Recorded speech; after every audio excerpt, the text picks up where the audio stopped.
ವಿಡಿಯೋನೇ ಮಾಡ್ಬಿಡ್ತು.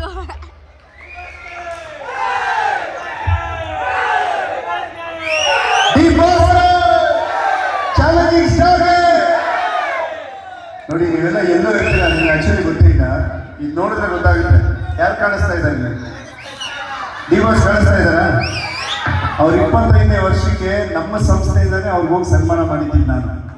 So ನಮ್ಮ ಅಭಿಮಾನ ಹೃದಯದಲ್ಲಿ ನಾವು ಇಟ್ಕೊಂಡು ಬೆರೆಸ್ತಾನೆ ಇರ್ತೀವಿ ಅವ್ರನ್ನ.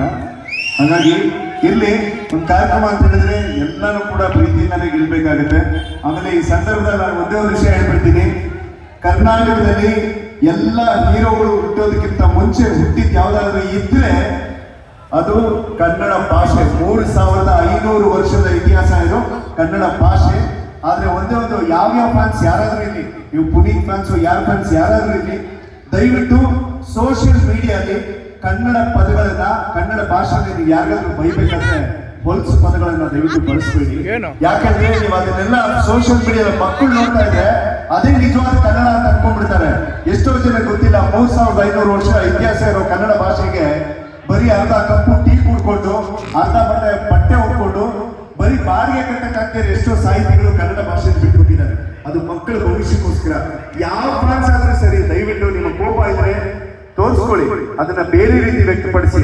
ಆದ್ರೆ ದಯವಿಟ್ಟು ಸೋಷಿಯಲ್ ಮೀಡಿಯಾದಲ್ಲಿ ಕೆಟ್ಟ ಭಾಷೆಗಳನ್ನು ಬಳಸಬೇಡಿ. ನಮ್ಮ ಬುದ್ಧಿ ಇನ್ನೊಂದು ಏನು ಬಹಳ ಬೇಜಾರಾಗುತ್ತೆ ಅಂದ್ರೆ, ನಾವು ಗಂಡ್ಮಕ್ಳ ಬುದ್ಧಿ ಹೇಗೆ ಅಂದ್ರೆ, ಯಾರೋ ತಪ್ಪು ಮಾಡಿದ್ರು ಹೆಣ್ಮಕ್ಳ ವಿಷಯ ಇಟ್ಕೊಂಡೇ ಬೈತೀವಿ. ಅಮ್ಮ ಅಕ್ಕ ಅಂತಾನೆ ಬೈತೀವಿ. ಯಾಕೆ ಗಂಡ್ಮಕ್ಳನ್ನೇ ಬೈಗೋದಲ್ಲ, ಗಂಡು ಮಾಡಿ ತಪ್ಪಿಗೆ.